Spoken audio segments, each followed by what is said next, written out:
और चलिए एक बार फिर से आपको विधानसभा लिए चलते हैं। बीजेपी ने वॉकआउट किया है, ये बड़ी जानकारी आपको दे रहे हैं क्योंकि विधानसभा में अभी लंपी स्किन डिजीज को लेकर मामला उठाया जा रहा है, जहां सरकार की तरफ से जवाब दिए जा रहे हैं, वहीं यहां संतुष्टि उन जवाबों से नहीं और उसके बाद वॉकआउट सदन से बीजेपी का।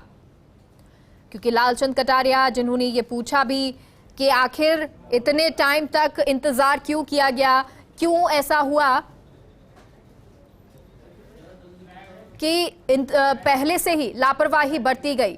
और हमारे साथ पॉलिटिकल एडिटर योगेश शर्मा जी जुड़ गए हैं। योगेश जी, आज पूरे दिन देखें तो गायों का मुद्दा आज सदन में छाया रहा और अब वॉकआउट सदन से किया है बीजेपी ने। देखिए, पूरी तरह जिस तरह का घटनाक्रम हुआ और आज लंपी को लेकर 3 घंटे तक सदन में चर्चा हमें देखने को मिली और उसके बाद अभी कुछ देर पहले कृषि मंत्री लालचंद कटारिया ने सरकार को जवाब दिया और बहुत ही गर्वित ढंग से उन्होंने एक एक बात रखी कि सरकार ने किस तरह के प्रयास किए गौवंश को संक्रमित होने से बचाने की दिशा के अंदर। लालचंद कटारिया ने बताया कि कैसे इस पूरे घटनाक्रम को लेकर वो प्रयास रहे। अशोक गहलोत ने खुद ने निर्देश दिए और सीएम के निर्देश के बाद एक पूरा विशेष अभियान गौवंश को बचाने की दिशा में चलाया गया। वैक्सीन को लेकर काम किया गया, लेकिन विपक्ष के वक्तव्य को लेकर संतुष्ट नहीं हुआ।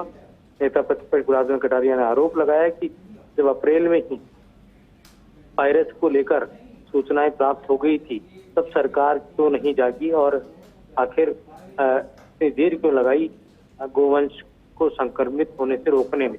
अगर सरकार समय पर चेत जाती तो बड़ी संख्या में गायों को काल के आगोश में जाने से बचा लिया जाता।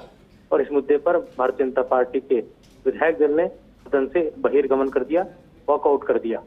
लंपी को लेकर आज बीजेपी ने सदन के बाहर और सदन के अंदर दोनों जगह प्रदर्शन किया। सदन के अंदर 3 घंटे की बहस के बाद बीजेपी का बहिर्गमन देखने को मिला और सदन के बाहर बीजेपी का प्रदर्शन देखने को मिला। और वहीं कांग्रेस सरकार में कृषि मंत्री लालचंद कटारिया ने सदन में अपने जवाब में ये बताया कि किस तरह 400 करोड़ रुपए पशुधन को लेकर गौशालाओं को लेकर बीजेपी सरकार ने खर्च किए थे। 1000 करोड़ से ज्यादा का खर्च मौजूदा गहलोत सरकार ने 3 सालों में कर दिया। ये बताने का उन्होंने आंकड़ों के जरिए लालचंद कटारिया ने प्रयास किया कि कैसे गहलोत सरकार और खुद मुख्यमंत्री अशोक गहलोत गायों के प्रति कितने संवेदनशील हैं और जिस तरह गायों की मौत हुई है उन्होंने ये भी आशंका जताई है कि अब भैंस और हिरण दोनों में भी संक्रमण का खतरा है और यही कारण है कि हमें आगे और कार्य योजना बनाई जाएगी जिससे कि भविष्य में इस तरह का गौवंश के बाद ये अन्य जीवों के अंदर जानवरों में ये संक्रमण नहीं फैले। इसके साथ ही ये भी बात सामने आई कि पुरुषोत्तम रूपाला केंद्रीय मंत्री हैं, उनके साथ लगातार लालचंद कटारिया संपर्क में रहे और जो गॉट बॉक्स की कमी की बात की जा रही थी, दवा की बात की जा रही थी, वो भी केंद्र सरकार के सहयोग से प्राप्त हो जाएगी। लालचंद कटारिया ने ये भी सदन को आश्वस्त किया कि जल्दी ही केंद्र के सहयोग से